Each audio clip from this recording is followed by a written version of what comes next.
Oi, tudo bem? Começamos agora o Conversando o Evangelho, o estudo semanal do Evangelho segundo o Espiritismo, tradução Guilhom Ribeiro. O estudo de hoje é o número 36, capítulo 9, Bem-aventurados os que são brandos e pacíficos, itens 3 e 6 ao 10, afabilidade, paciência, obediência e cólera. Em nome da Casa Virtual Luz Espírita Caville, agradecemos a presença da Marli, do Ney, da Michele, da Maria Rita e do Josimar. Convidamos nosso amigo Josimar para fazer a prece inicial. Boa noite, meus irmãos. Primeiramente, gostaria de agradecer a presença de todos, encarnados, nossos irmãos desencarnados que nos acompanham, nossos amigos de luz que nos iluminam, que nos preservam de nossas próprias intemperanças.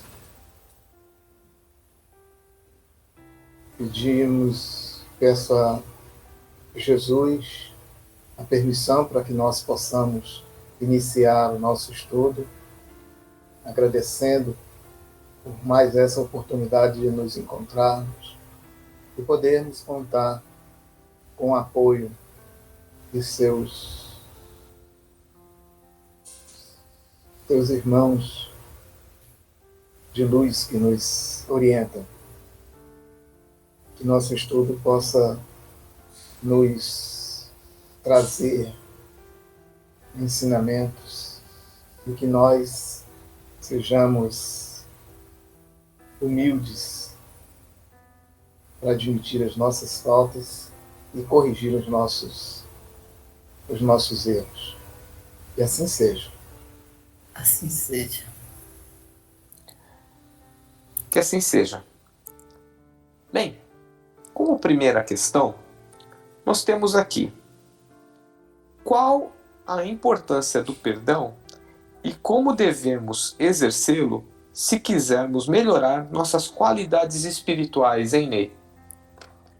Pois bem, Clóvis, a ciência e a doutrina espírita reafirmam, esclarecem e alertam o perdão efetivamente liberta, aumentando a resistência física e soltando as amarras da alma.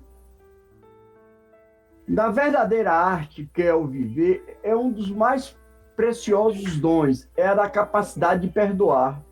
O perdão realmente é uma das chaves que abre as portas de uma vida mais feliz, mais saudável. É o que nos afirma, inclusive, os estudos científicos. Pesquisas médico-científicas mostram que o perdão ele vem acompanhado da diminuição da raiva, da depressão, da ansiedade e de outros sentimentos relacionados a ele. Pois bem, vemos daí que as pessoas que perdoam e que possuem esse talento, que se esforçam nesse sentido, desencadeiam em seu organismo ondas de positividade, equilíbrio e saúde. Na vida é preciso aprender a perdoar para que as feridas sejam curadas. Todos nós sabemos que em algum momento de nossas vidas cometeremos erros. Porque muitas vezes são erros difíceis de perdoar, mas não há ninguém que não mereça o perdão de uma nova oportunidade.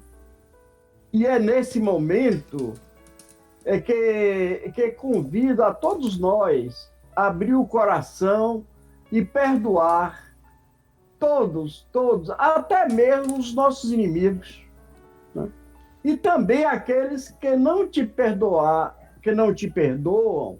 ou ainda aqueles que fizeram algum mal à nossa família ou a gente, certo?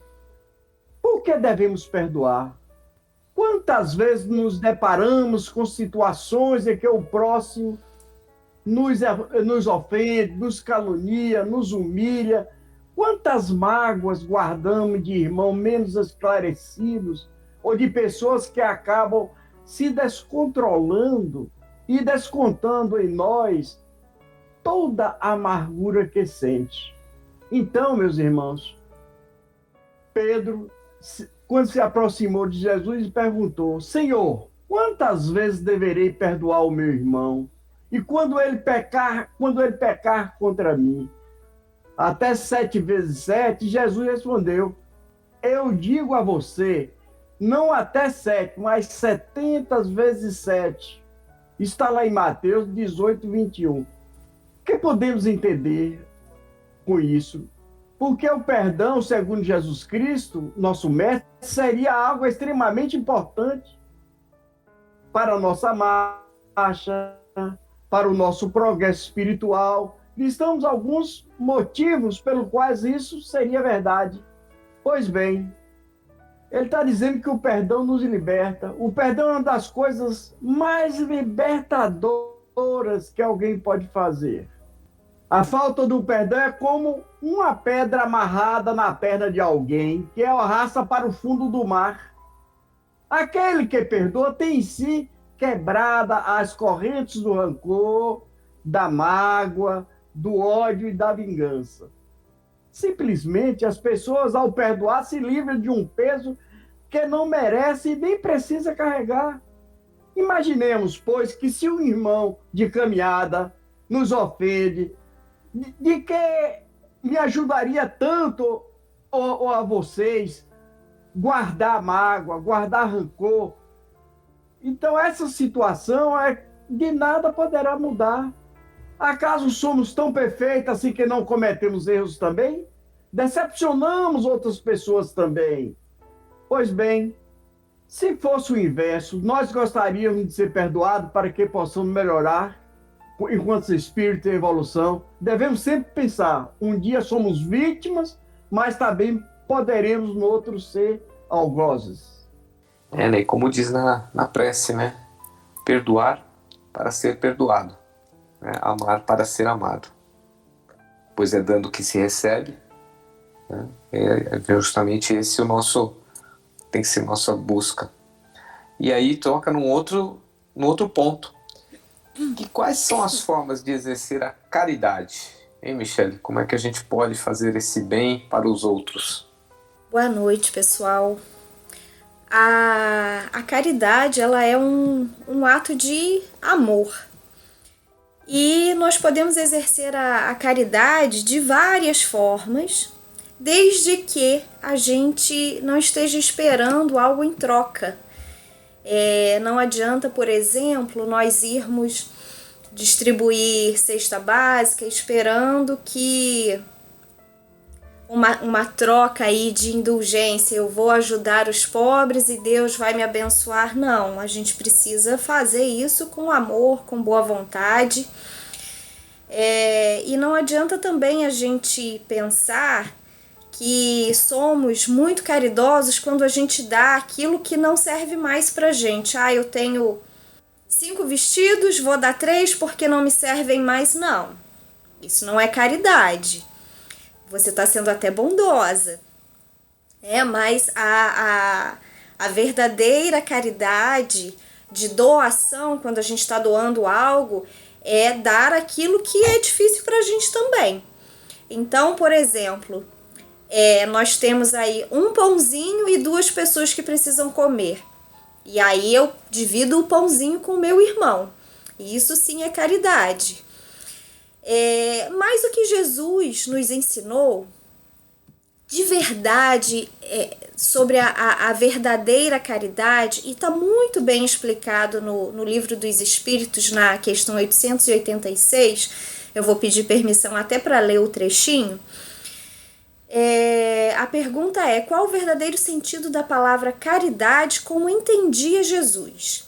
E a resposta é: benevolência para com todos, indulgência para com as imperfeições alheias, perdão das ofensas.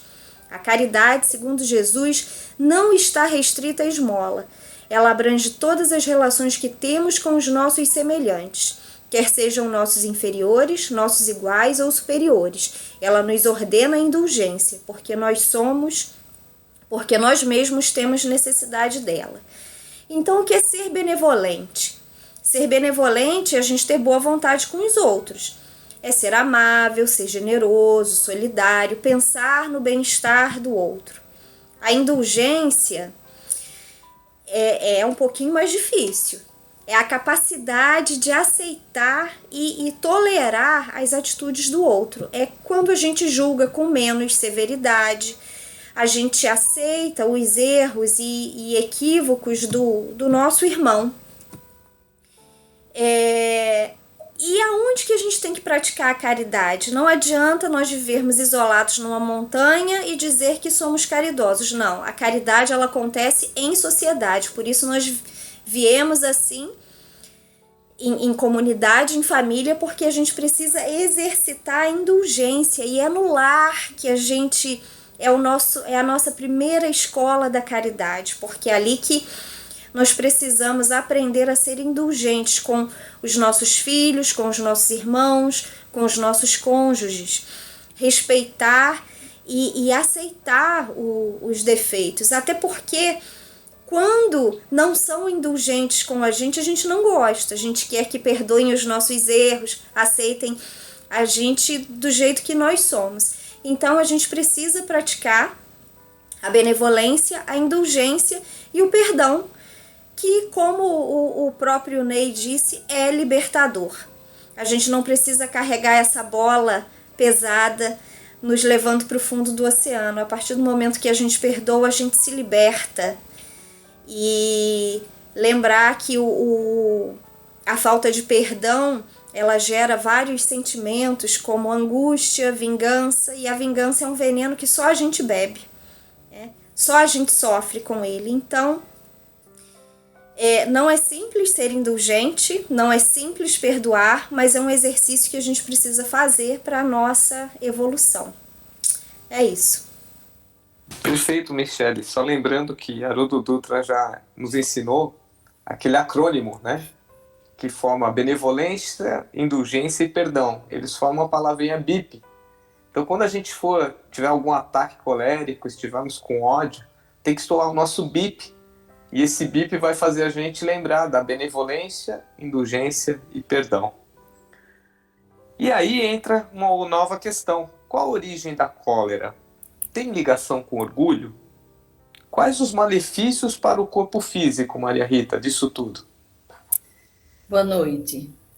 Geralmente a cólera, também conhecida como fúria, ira, ódio, raiva, é uma manifestação intensa de indignação que pode levar a agressões verbais e físicas, tendo como principal causa o orgulho ferido.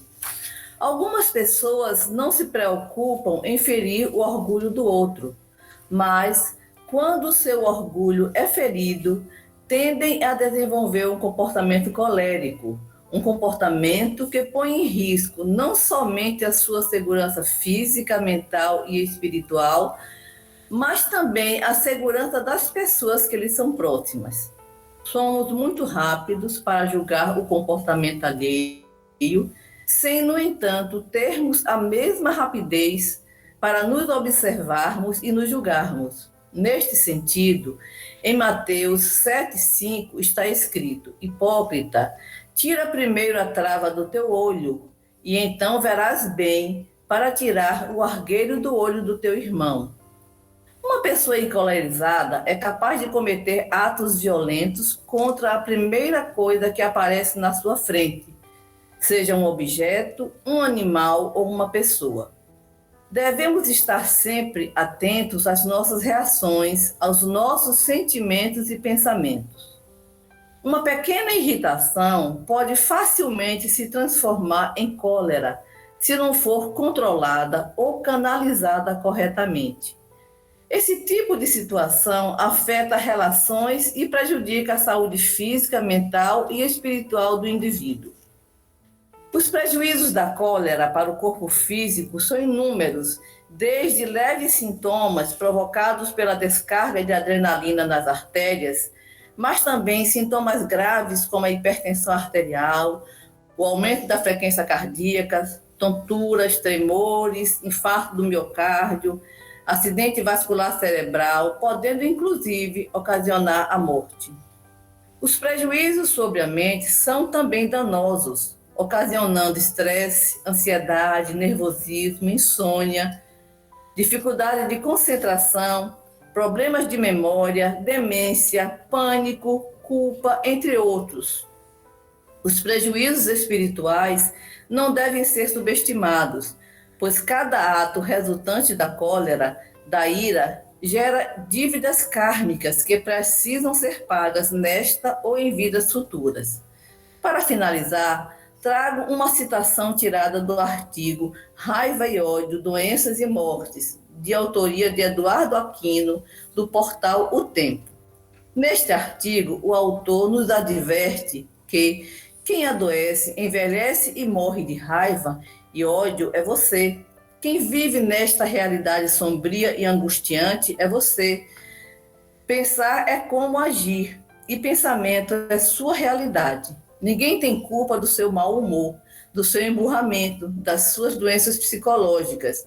Você é autor, personagem e o pior, espectador da sua realidade. Fica aqui registrado que no mundo molecular do cérebro, os raivosos, magoados e ressentidos são masoquistas. Criam suas doenças e morrem pela pobreza de espírito. Resta o remédio secular, a prática diária do perdão. Para ser feliz, é preciso serenar e ter paz de espírito, que, por sinal, é a maior definição de saúde que conheço. Quem tem paz de espírito não padece no corpo, na mente, nem na alma. Bem, era praticamente isso que eu queria falar um pouco sobre a questão da cólera. Muito bem colocado, Maria Rita. E realmente faz a gente pensar nos malefícios materiais que causamos com esses pensamentos, com esses sentimentos. E por fim, temos por que muitas vezes culpamos os outros e não conseguimos enxergar os erros que cometemos, hein, Josimar? Então, Clóvis, como disse aí a Maria Rita, também a nossa irmã Michele, né? É devido ao nosso orgulho ferido, né? O indivíduo que sofre de acessos de cólera, ele se considera acima dos outros, né? O egoísmo chegou e ficou ali. Quer dizer, a pessoa se acha intocável. Ele não pode ser aborrecido, ele não pode ser contrariado. A opinião dele deve ser respeitada e prevalecer, se possível, de preferência. E quando isso não acontece, né, o orgulho ferido leva a esse acesso de ira, né, de raiva. É importante a gente entender também que esta pessoa, ela, na verdade, ela precisa muito mais de ajuda do que de qualquer outra coisa, né? Jesus mesmo, em seu último ato, né, na cruz, pediu ao Pai que perdoassem, pois eles não sabiam o que faziam. Assim também são esses encolerizados, né? É uma questão de amadurecimento moral. À medida que o amadurecimento moral, a educação moral vai desenvolvendo, esses acessos de fúria vão se tornando mais escassos, né? Até chegar ao ponto de realmente não ocorrer. Eu, lembrando aqui, ouvindo o Ney falando a respeito da questão do perdão, é comum a gente ouvir, né, que o perdão é uma demonstração de de evolução do indivíduo. Mas, na verdade, não é bem assim, né? Porque aquele que é já desenvolvido espiritualmente, ele não precisa perdoar, porque ele não se magoa, né? Então, é bem diferente do que a gente costuma ver, né? Pensar, né? A gente procura trazer a nossa conduta para o nosso ponto de vista, e nem sempre ele é o mais fiel à verdade, né? Então, o que fica para nós é que mesmo a cólera, que é tão prejudicial àqueles que sofrem desse mal, ela também pode ser tratada através da reforma íntima, né? Então, inicialmente, talvez, penso até que aquele conselho de André Luiz, né, do copo da água na boca, seja uma forma de conseguir lidar melhor com essas situações. Ao invés de jogar toda a fúria para fora, tenta tratar ela. Vamos dar um novo significado para tudo isso. Excelente, Josimar. E essa noite nós estamos encerrando o capítulo 9, Bem-aventurados os que são brandos e pacíficos, e podemos concluir 3 coisas. A prática da humildade como a primeira condição para buscarmos o reino de Deus. O significado de reino de Deus, ou reino dos céus, que se traduz com a vivência da lei do amor. E, por fim, a mansuetude, prática da não violência, é a condição imprescindível para integrar-se à humanidade regenerada, que habitará a terra do futuro já não tão distante de nós. Agradeço a todos as contribuições desta noite e peço para Maria Rita fazer a nossa prece final. Pai Celestial, Mãe Divina, nós te agradecemos pela realização do estudo desta noite. Que as lições aqui hoje tratadas sobre benevolência, indulgência, humildade, perdão, mansidão, que possamos levar, Senhor, no dia a dia da nossa vida, para que possamos ser testemunhos de que realmente nós estamos lutando e querendo melhorar a nossa vida e a vida do nosso próximo. Nós agradecemos também a ajuda que recebemos dos Espíritos de Luz que aqui estiveram e que nos orientaram na realização deste trabalho desta noite. Assim seja. Assim seja. Assim seja. Que assim seja. Tenham todos uma boa semana. E até o próximo estudo. Fiquem com Deus.